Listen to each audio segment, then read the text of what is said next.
بسم اللہ الرحمن الرحیم وَيَجُوزُ التَّيَمُّمُ عند ابی حنیفة ومحمد رحمهم اللہ تعالی بكل ما كان من جنس الارض كالتراب والرمل والحجر والجس والنورة والكحل والزرنيخ. وقال ابو یوسف رحمہ اللہ تعالی لا يجوز الا بالتراب والرمل خاصة. ويجوز التیمم، اور جائز ہے تیمم کرنا، اور جائز ہے تیمم کرنا عند ابی حنیفة و محمد رحمہم اللہ تعالی، امام ابو حنیفہ اور امام محمد رحمۃ اللہ علیہ کے نزدیک، بکل ما، ہر اس چیز سے، کان من جنس الارض، جو زمین کی جنس سے ہو، جو زمین کی قسم سے ہو. وَيَجُوزُ تیمم، اور جائز ہے تیمم کرنا امام ابو حنیفہ اور امام محمد رحمہم اللہ تعالیٰ کے نزدیک، بکل ما، ہر اس چیز سے، کان من جنس الارض، جو زمین کی قسم سے ہوگی. ایک ترجمہ. دوسرا ترجمہ یہ بھی کر سکتے ہیں، کان من جنس الارض، جو زمین کی جنس سے ہوگی یا جو زمین کی قسم سے ہوگی. کالترابی، جیسے کہ مٹی، والرملی، اور ریت، والحجری، اور پتھر، والجس والنورتی،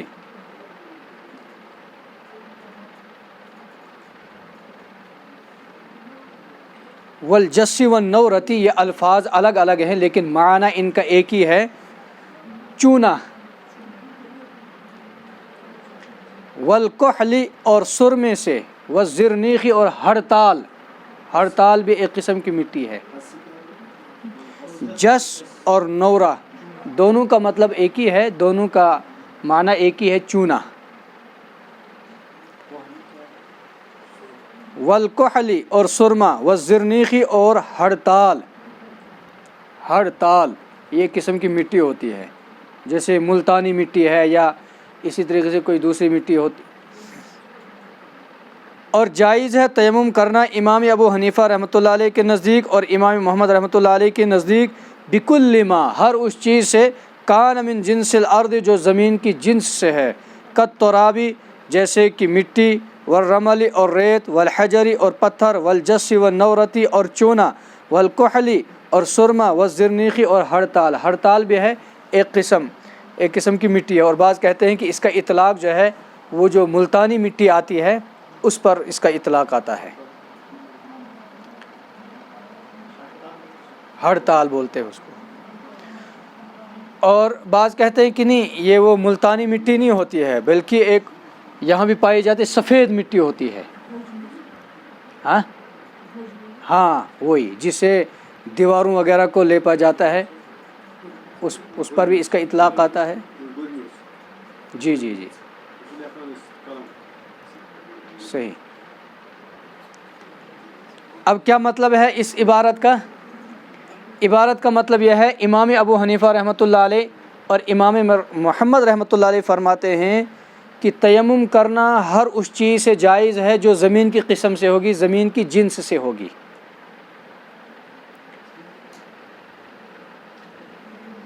اور جو چیز زمین کی جنس سے نہیں ہے اس سے پھر تیمم کرنا جائز.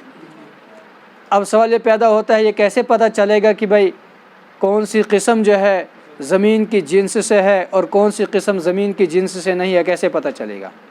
اس کا جواب یہ ہے، جو چیز جلنے سے جل جائے، جو چیز جلنے سے جل جائے، جل کر راکھ ہو جائے اور پگھلنے سے پگھل جائے تو پھر وہ زمین کی جنس سے نہیں، اسے تیمم کرنا جائز نہیں ہے. اور جو چیز جلانے سے نہ جلے اور جلانے سے راکھ نہ ہو جائے اور گلنے سے پگھالنے سے نہ پگھلے یا نہ گلے تو یہ سمجھ لینا چاہے کہ وہ زمین کی جنس سے ہے، اسے تیمم کرنا جائز ہے. جیسے مٹی ہے، مٹی کو آپ جلا ہی نہیں سکتے ہیں. یا اسی طریقے سے ریت ہے، پتھر ہے، ان کو آپ جلا ہی نہیں سکتے ہیں. اگر پتھر ڈالیں گے آگ کے اندر پتھر ڈالیں گے وہ کالا تو ہو سکتا ہے لیکن خود جلے گا نہیں۔ اسی طریقے سے پتھر کو پگھلانا چاہے، چونا ہے یا سرما ہے وغیرہ یہ چیزیں ہیں، یہ جلنے سے بھی جلتی نہیں ہے، اور اگر ان کو پگھلائیں گے تو پگھلنے سے یہ پگھلتی نہیں ہے۔ تو اس کا مطلب یہ ہے کہ جو جلنے سے جل جائے اور جو پگھلانے سے پگھل جائے وہ زمین کی جنس سے نہیں ہے، اسے تیمم کرنا جائز نہیں ہے، اور جس کے اندر یہ دونوں چیزیں پائی جائیں گی تو وہ زمین کی جنس سے ہوگی، اسے تیمم کرنا جائز ہے۔ اب آپ خود ہی قیاس کر لیجئے کہ اگر مٹی کو ہم پگھلائیں گے، کیسے پگھلا سکتے ہیں؟ پگھلا ہی نہیں سکتے ہیں۔ ہاں کوشش کر سکتے ہیں جلانے کی، پھر بھی یہ جلے گی نہیں۔ وہی فرما رہے ہیں۔ اور جائز ہے تیمم کرنا امام ابو حنیفہ اور امام محمد رحمۃ اللہ علیہ کے نزدیک بکل ما، ہر اس چیز سے، کان من جنس الارض، جو زمین کی جنس سے ہوگی، جیسے کہ مٹی ہے، ریت ہے، پتھر ہے، چونا ہے اور سرما ہے اور ہڑتال۔ وقال ابو یوسف رحمہ اللہ تعالی لا يجوز الا بالتراب والرمل خاصۃ، اور فرمائے امام ابو یوسف رحمۃ اللہ علیہ نے نہیں جائز ہے مگر مٹی سے اور ریت سے خاص طور پر۔ امام ابو یوسف رحمۃ اللہ علیہ فرماتے کہ صرف دو چیزوں سے تیمم کر سکتے ہیں، ایک تو مٹی ہے اور ریت ہے، ایک تو مٹی ہے اور ریت سے ہے، خاص طور پر انہی دو چیزوں سے تیمم کرنا جائز ہے، اس کے علاوہ نہیں۔ اب فتویٰ کس کے قول پر ہے؟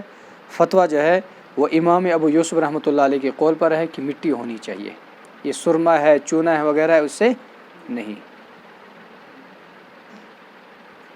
وقال ابو یوسف رحمہ اللہ تعالی، اور فرمائے امام ابو یوسف رحمۃ اللہ علیہ نے لا يجوز الا بالتراب والرمل، نہیں جائز ہے مگر مٹی سے اور ریت سے، خاصتاً خاص طور پر۔ والنیت فرض فی التیمم ومستحبۃ فی الوضوء، اور نیت کرنا فرض ہے تیمم میں اور وضو کے اندر مستحب ہے۔ یہ فرما رہے ہیں کہ تیمم کے اندر نیت کرنا فرض ہے، کہ میں تیمم کر رہا ہوں طہارت حاصل کرنے کے لیے، یا تیمم کر رہا ہوں میں نماز پڑھنے کے لیے، یا تیمم کر رہا ہوں میں ایسی عبادت کی ادائیگی کے لیے جو بغیر طہارت کے صحیح نہیں ہوتی۔ یہ نیت کرنا ضروری ہے، تیمم کے اندر فرض ہے، اور وضو کے اندر جو ہے وہ مستحب ہے۔ اور یہاں پر لفظ مستحب تو بیان کیا ہے، لیکن یہ مستحب جو ہے یہ مسنون کے معنی میں، سنت کے معنی میں، جیسے کہ آپ نے پیچھے پڑھا تھا کہ نیت کرنا بھی سنت ہے، بسم اللہ پڑھنا بھی سنت ہے، وضو کے شروع میں نیت کرنا بھی سنت ہے وغیرہ وغیرہ پڑھا تھا۔ اور تیمم میں نیت کرنا فرض ہے اور وضو میں مستحب ہے۔ چلو آگے۔ وَيَنْقُضُ التَّيَمُّمُ كُلَّ شَيْءٍ يَنْقُضُ الْوُضُوءَ وَيَنْقُضُ التَّيَمُّمُ كُلَّ شَيْءٍ، اور توڑ دیتی ہے تیمم کو ہر چیز، ہر وہ چیز۔ وَيَنْقُضُ التَّيَمُّمَ كُلُّ شَيْءٍ، اور توڑ دیتی ہے تیمم کو کل شیء، ہر وہ چیز، ينقض الوضوء، جو توڑ دیتی ہے وضو کو، جو توڑ دیتی ہے وضو کو۔ ترجمہ دیکھ لیں، وَيَنْقُضُ التَّيَمُّمَ كُلُّ شَيْءٍ، اور توڑ دیتی ہے تیمم کو ہر وہ چیز، ينقض الوضوء، جو وضو کو توڑ دیتی ہے۔ کیا مطلب؟ مطلب یہ ہے کہ جن چیزوں سے وضو ٹوٹ جاتا ہے انہی چیزوں سے تیمم بھی ٹوٹ جاتا ہے۔ جیسے آپ نے پڑھا ہے کہ وضو ٹوٹ جاتا ہے، نواقض وضو 8 ہے: خون کا نکلنا، پیپ کا نکلنا، سبیلین کے راستے سے کسی ناپاکی کا نکلنا، بے ہوشی کا ہونا، جنون طاری ہونا، ٹیک لگا کر سونا وغیرہ وغیرہ، ان تمام چیزوں سے کیا ہو جاتا ہے؟ وضو ٹوٹ جاتا ہے۔ لہذا اب اگر کسی آدمی نے تیمم کر لیا ہوگا اور ان 8 چیزوں میں سے کوئی چیز پائی جائے گی تو اس کا تیمم بھی ٹوٹ جائے گا، اس کو دوبارہ تیمم کرنا پڑے گا۔ وَيَنْقُضُ التَّيَمُّمَ كُلُّ شَيْءٍ، اور توڑ دیتی ہے تیمم کو ہر وہ چیز، ينقض الوضوء، جو وضو کو توڑ دیتی ہے۔ وَيَنْقُضُهُ أَيْضًا، نیز آگے ایک اور مسئلہ بیان کر رہے ہیں کہ بھائی دیکھو، وہ نواقض وضو جو ہے ان سے تیمم بھی ٹوٹ جاتا ہے، لیکن ایک اور چیز سے تیمم ٹوٹ جاتا ہے۔ مثال کے طور پر کسی آدمی نے تیمم کر لیا، اب تیمم کرنے کے بعد اس نے پانی دیکھ لیا تو اس کا تیمم کیا ہو گیا؟ ٹوٹ گیا۔ اب شرط یہ ہے کہ دیکھنا ہی کافی نہیں ہے، بلکہ اس کے استعمال پر بھی کیا ہونا چاہیے؟ قادر ہونا چاہیے۔ تو آگے بیان کرے دیکھیں، وَيَنْقُضُهُ أَيْضًا، اور توڑ دیتا ہے اس تیمم کو نیز، ایضاً کا ترجمہ نیز کریں گے، اور بھی ترجمہ کر سکتے ہیں، اور توڑ دیتا ہے اس تیمم کو بھی رؤیت الماء، پانی کا دیکھنا، پانی کا دیکھنا، اذا قدر علی استعمالی، جب وہ قادر ہو اس کے استعمال پر، جب وہ قادر ہو پانی کے استعمال پر۔ مثال کے طور پر تیمم کر لیا، اب پانی تو ہے نیچے لیکن وہاں پر کوئی نقصان پہنچانے والی چیز ہے، درندہ بیٹھا ہے، شیر بیٹھا ہے، یا کوئی اور چیز جس سے اس کو نقصان ہو سکتا ہے، تو اب پانی تو دیکھا ہے اس نے لیکن پانی کے استعمال پر قادر، تو کہتے ہیں کہ اب تیمم باقی رہے گا۔ شرط یہ ہے کہ وہ پانی کے استعمال پر قادر ہونا چاہیے۔ یا اسی طریقے سے پانی تو موجود ہے، کنویں کے اندر موجود ہے پانی، لیکن نکالنے کا کوئی انتظام ہے ہی نہیں، کچھ بھی نکالنے کا انتظام نہیں ہے، دور دور تک کہیں کوئی راستہ ہے ہی نہیں، ڈول وغیرہ کا کوئی انتظام نہیں ہے، اور ادھر سے جو ہے نماز کے وقت کا نکلنے کا خوف ہے، تو ایسی صورت میں بھی پھر تیمم کر سکتا ہے۔ وَيَنْقُضُ أَيْضًا، اور توڑ دیتا ہے تیمم کو نیز پانی کا دیکھنا، اذا قدر علی استعمالہ، جب وہ قادر ہو کیا؟ اس کے استعمال پر۔ وَلَا يَجُوزُ التَّيَمُّمُ إِلَّا بِسَعِيدٍ طَاهِرٍ، اور نہیں جائز ہے تیمم کرنا مگر پاک مٹی سے،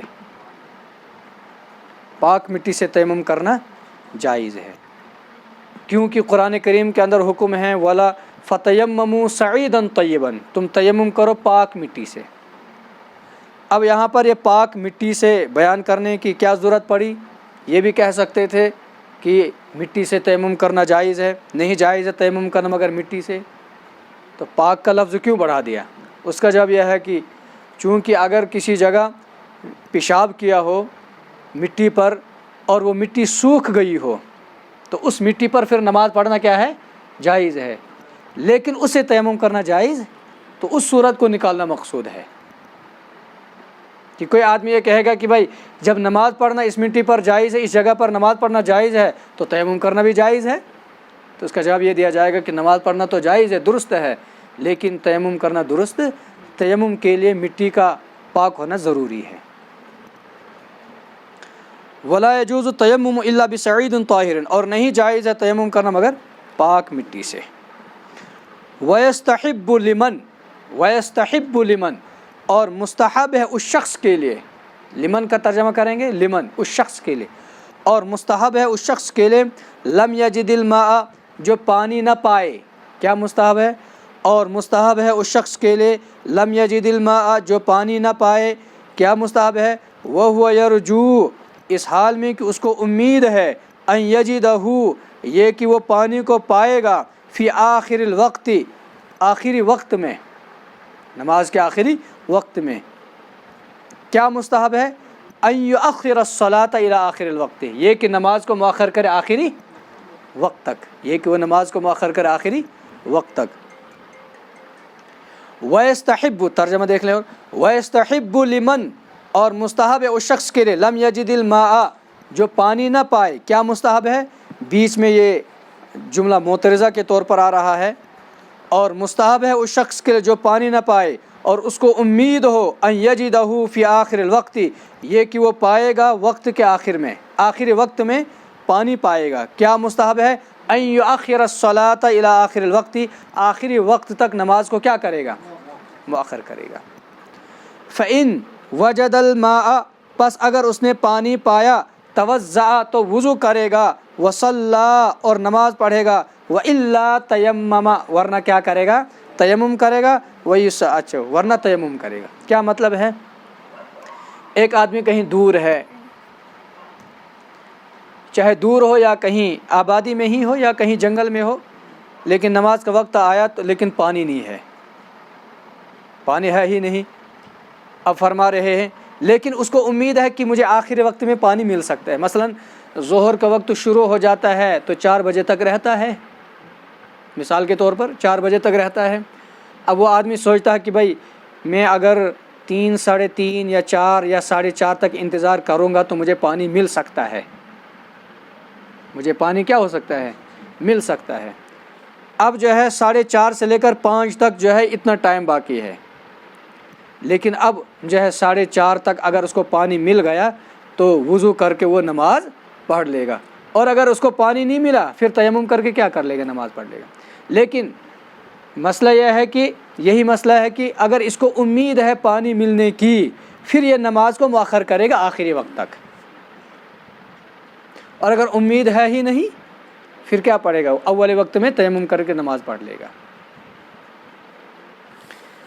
وَيَسْتَحِبُّ لِمَن لَّمْ يَجِدِ الْمَاءَ، اور مستحب ہے اس شخص کے لیے جو پانی نہ پائے، وَهُوَ يَرْجُو، اس حال میں کہ اس کو امید ہے، أَن يَجِدَهُ فِي آخِرِ الْوَقْتِ، یہ کہ وہ پائے گا اس کو آخری وقت میں، کیا؟ أَن يُؤَخِّرَ الصَّلَاةَ، یہ کہ وہ نماز کو مؤخر کرے گا، إِلَى آخِرِ الْوَقْتِ، آخری وقت تک، فَإِن وَجَدَ الْمَاءَ، پس اگر اس نے پانی پایا، توضأ، وضو کرے گا، وصلى، اور نماز پڑھے گا، وإلا تیمم، ورنہ کیا کرے گا؟ تیمم کر کے نماز پڑھ لے گا۔ اب جو ہے آخری وقت کا اعتبار کتنا ہوگا، 15 منٹ یا 20 منٹ کتنا، یہ خود ہی فیصلہ کر سکتا ہے۔ اگر اس کو امید ہے کہ بھائی مجھے 4:30 تک پانی ملے گا تو جلدی جلدی جو ہے وضو کر کے نماز پڑھ لے گا 10-15 منٹ کے اندر، اور اگر اتنی امید ہے ہی نہیں پھر تیمم کر کے نماز پڑھ لے گا۔ وَيُصَلِّي بِتَيَمُّمِهِ مَا شَاءَ مِنَ الْفَرَائِضِ وَالنَّوَافِلِ، وَيُصَلِّي، اور وہ نماز پڑھے گا، بِتَيَمُّمِهِ، اس تیمم سے، اور وہ نماز پڑھے گا اس تیمم سے، ما شاء، جتنی چاہے، من الفرائض والنوافل، فرائض میں سے اور نوافل میں سے، فرائض میں سے اور نوافل میں سے۔ یہ فرما رہے ہیں کہ جب وہ اس نے تیمم کر لے گا، اور اب اس تیمم سے جتنی نمازیں پڑھنے چاہے تو پڑھ سکتا ہے، وہ فرض نمازیں پڑھنا چاہے تو پڑھ سکتا ہے، اور نفل نمازیں پڑھنا چاہے تو پڑھ سکتا ہے۔ یہ نہیں سوچنا چاہے کہ بھائی میں نے تو فرض نماز پڑھنے کے لیے میں نے تیمم کر لیا ہے، اب میں فرض نماز پڑھ لوں گا تو بس ہو گیا، نہیں۔ اب جس طرح اس نے فرض کی نیت کر کے تیمم کر لیا، اب اس تیمم سے یہ سنت بھی پڑھ سکتا ہے، فرض بھی پڑھ سکتا ہے، نفل بھی پڑھ سکتا ہے، اور قضا نمازیں بھی پڑھ سکتا ہے، سب نمازیں پڑھ سکتا ہے۔ وَيُصَلِّي بِتَيَمُّمِهِ، اور نماز پڑھے گا اس تیمم سے، ما شاء، جتنی چاہے، من الفرائض والنوافل، فرائض میں سے اور نوافل میں سے۔ ترجمہ دیکھ لیں ایک مرتبہ اور۔ وَيَجُوزُ التَّيَمُّمُ عِنْدَ أَبِي حَنِيفَةَ وَمُحَمَّدَ رحمهم اللہ تعالی، اور جائز ہے تیمم کرنا امام ابو حنیفہ اور امام محمد رحمۃ اللہ علیہ کے نزدیک، بِكُلِّ مَا، ہر اس چیز سے، کان من جنس الارض، جو زمین کی جنس سے ہوگی، کالتراب، جیسے کہ مٹی، والرمل، اور ریت، والحجر، اور پتھر، والجس والنورۃ، اور چونا، والکحل، اور سرما، والزرنیخ، اور ہڑتال۔ وقال ابو یوسف رحمہ اللہ تعالی، اور فرمائے امام ابو یوسف رحمۃ اللہ علیہ نے، لا یجوز، نہیں جائز ہے، الا بالتراب والرمل، مگر مٹی سے اور ریت سے، خاصتاً، خاص طور پر، والنیت فرض فی التیمم، اور نیت فرض ہے تیمم میں، ومستحبۃ فی الوضوء، اور مستحب ہے وضو میں، وینقض التیمم کل شیء، اور توڑ دیتی ہے تیمم کو ہر وہ چیز، ینقض الوضوء، جو توڑ دیتی ہے وضو کو، وینقضہ ایضا، اور توڑ دیتا ہے اس تیمم کو نیز، رؤیت الماء، پانی کا دیکھنا۔ یہ نیز کا ترجمہ کرنا کوئی ضروری نہیں، یہ ترجمہ بھی کر سکتے آپ، اور توڑ دیتا ہے تیمم کو پانی کا دیکھنا، اور توڑ دیتا ہے تیمم کو، یہ بھی ترجمہ کر سکتے ہیں، اور پانی کا دیکھنا بھی تیمم کو توڑ دیتا، ہاں یہ بھی اچھا ترجمہ ہے، اور پانی کا دیکھنا بھی تیمم کو توڑ دیتا ہے، اذا قدر علی استعمالہ، جب وہ قادر ہو پانی کے استعمال پر، ولا یجوز التیمم، اور نہیں جائز ہے تیمم کرنا، الا بسعید طاہر، مگر پاک مٹی سے، ویستحب لمن لم یجد الماء، اور مستحب ہے اس شخص کے لیے جو پانی نہ پائے، وہو یرجو، اس حال میں کہ اس کو امید ہو، ان یجدہ، یہ کہ وہ پانی کو پائے گا، فی آخر الوقت، آخری وقت میں، ان یؤخر الصلاۃ، مستحب ہے اس شخص کے لیے یہ کہ وہ نماز کو مؤخر کرے، الی آخر الوقت، آخری وقت تک، فإن وجد الماء، پس اگر اس نے پانی پایا، توضأ، تو وضو کرے گا، وصلی، اور نماز پڑھے گا، وإلا تیمم، ورنہ تیمم کر کے نماز پڑھ لے گا، ویصلی بتیممہ، اور نماز پڑھے گا اس تیمم سے، ما شاء، جتنی چاہے، من الفرائض والنوافل، فرائض میں سے اور نوافل میں سے۔